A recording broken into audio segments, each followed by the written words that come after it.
Sengel ASA का सरना धर्म coat जनसभा। गांधी मैदान, पटना।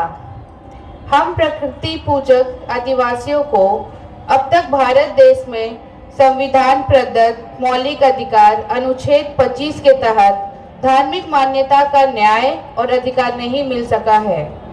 अंततः हम आदिवासी धार्मिक मामले पर नरसंहार या जेनोसाइड के शिकार हैं। हमें ईसाई, मुसलमान आदि बनाने के लिए मजबूर होना पड़ रहा है। हम भारत के आदिवासी असली भूमि पुत्र हैं। हमारी विशिष्ट भाषा, संस्कृति, सोच, संस्कार, जीवन मूल्य हैं जो प्रकृति पर्यावरण से जुड़े हुए हैं। प्रकृति को ही हम अपना पालनहार मानते हैं, ईश्वर मानते हैं जो हमें जीवन शक्ति प्रदान करता है।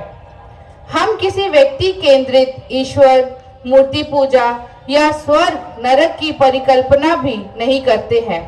अतः प्रकृति पूजक आदिवासियों के लिए भिन्न एक धार्मिक पहचान अनिवार्य है, अन्यथा हमारा अस्तित्व, पहचान, हिस्सेदारी समाप्त हो जाता है।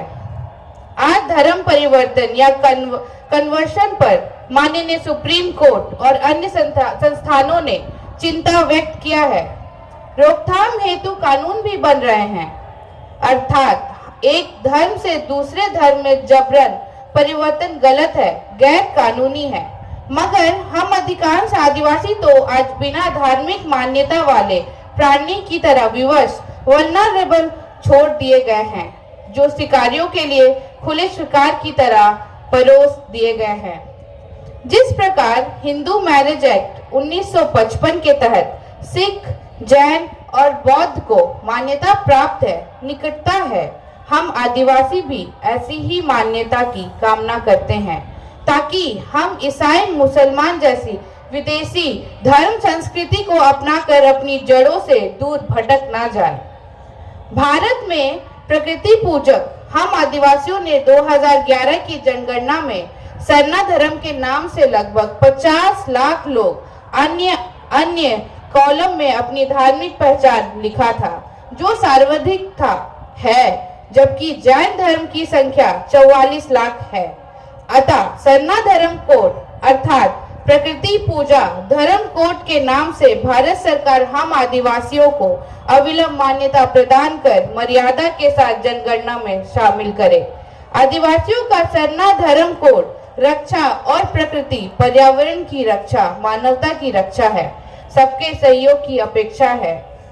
सरना धर्म कोड मान्यता आंदोलन को व्यापक और प्रभावी बनाने के लिए अनेक आदिवासी जन संगठन देश में सक्रिय हैं, मगर आदिवासी सेंगेल अभियान सर्वाधिक गंभीर और सक्रिय है।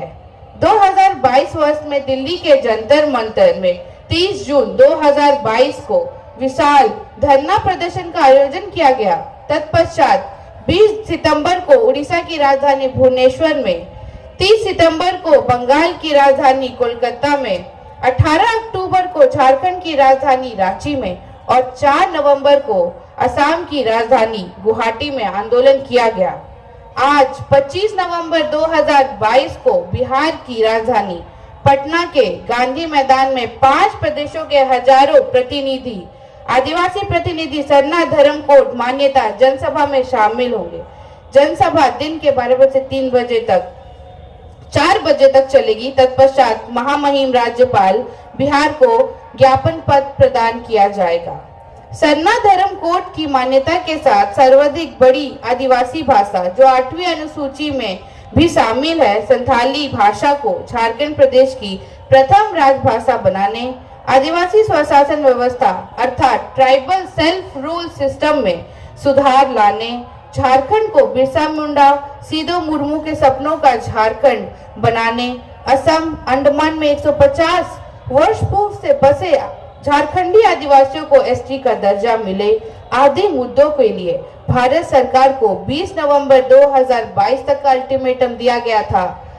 अन्यथा 30 नवंबर 2022 को झारखंड, बंगाल, बिहार, उड़ीसा, असम के 5 प्रदेशों के आदिवासी बहुल क्षेत्रों में रेल रोड चक्का जाम की घोषणा की गई है। परंतु माननीय प्रधानमंत्री नरेंद्र मोदी जी की तरफ से पूर्व सांसद सालखन मुर्मू को इन आदिवासी मुद्दों पर वार्तालाप की पेशकश से एएसए की इस पर पुनर्विचार करेगी और 25/11/2022 के पटना गांधी मैदान में अगली रणनीति की घोषणा करेगी। एएसए को महामहिम राष्ट्रपति द्रौपदी मुर्मू और माननीय प्रधानमंत्री नरेंद्र मोदी पर भरोसा है। जो काम आदिवासियों के लिए विगत 75 वर्षों में नहीं हो सका है, अब हो सकता है। एएसए पूर्णतः आशान्वित है। जोहार।